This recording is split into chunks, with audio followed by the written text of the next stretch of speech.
Alpha males, sigma males. Do you know what they all have in common? Their masculinity is freakishly fragile. They need to act all tough and strong to get the approval of those around them, otherwise, they don't feel manly enough. They crave validation. A bit pathetic if you ask me. Because, do you know what the manliest thing is? Being confident in your masculinity and not caring what others think. Knowing that you're manly enough without the approval of others. And no other character embodies this like Xie Lian.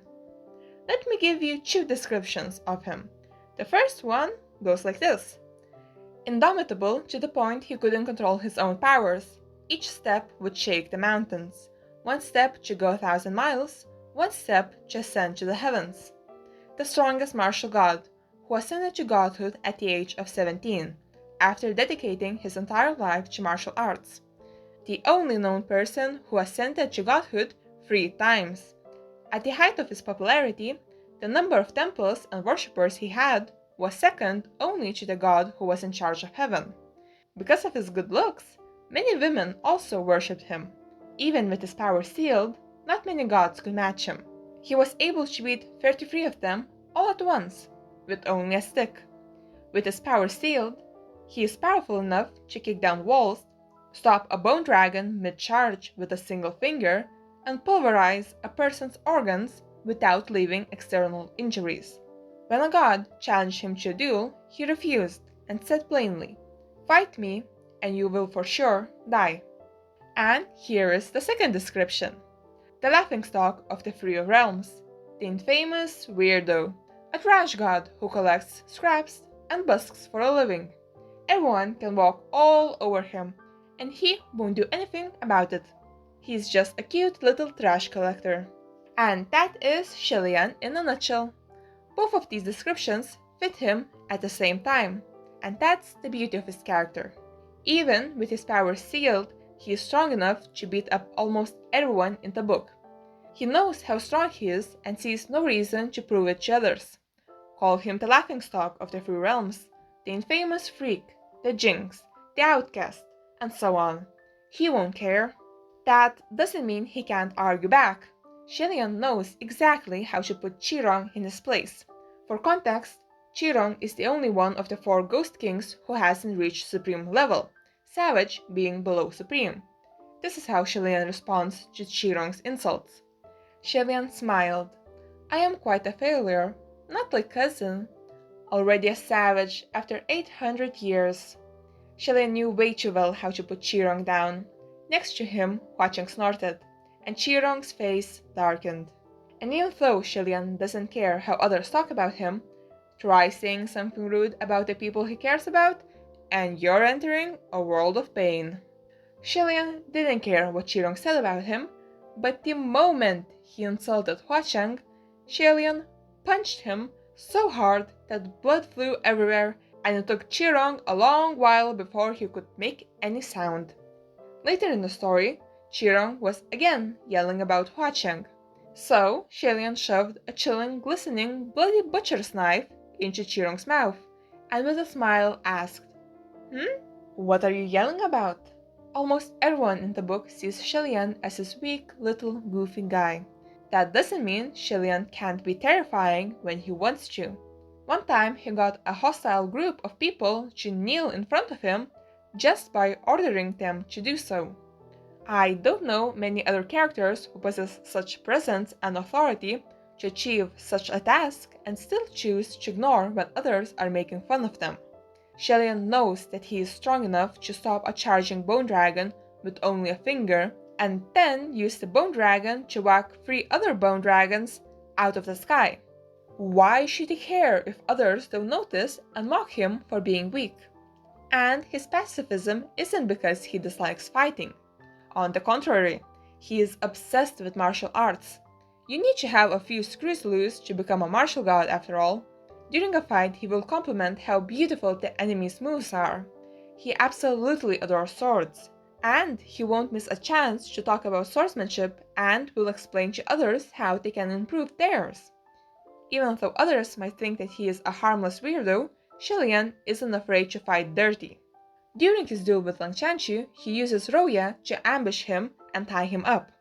After Lang Chanchu accuses him of cheating, Xie Lian simply says, "That's right, I ambushed you. So what? I succeeded. Yes, I was cunning, but so what? I won. If your opponent was anyone other than me, you would already be dead." If you ask me, a foe who doesn't feel shame, isn't embarrassed to fight dirty, and doesn't care what people will say after the fight, is pretty terrifying. Xie Lian is so comfortable with his masculinity that he can easily do something that would make the alpha and sigma males instantly combust. Wear a dress. Throughout the book, Xie Lian dresses as a woman 3 times.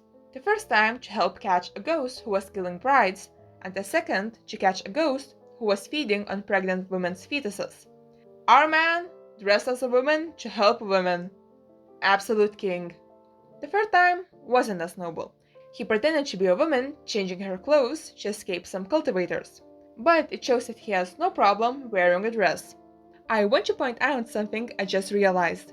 The first time Xie Lian dressed as a woman, he dressed as a bride. The second time, he pretends to be pregnant, and the third time, he has a child with him. That's hilarious. But there's another thing he isn't afraid of doing.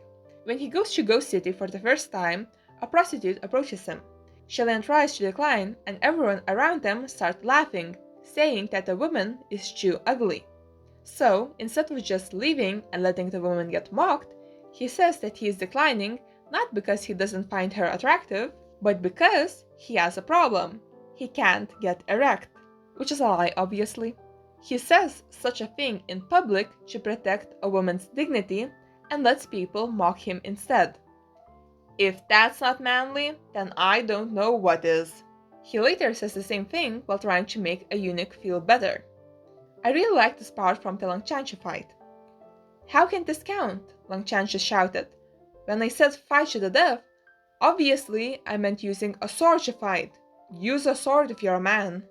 Ambushing with a white ribbon? How cunning!"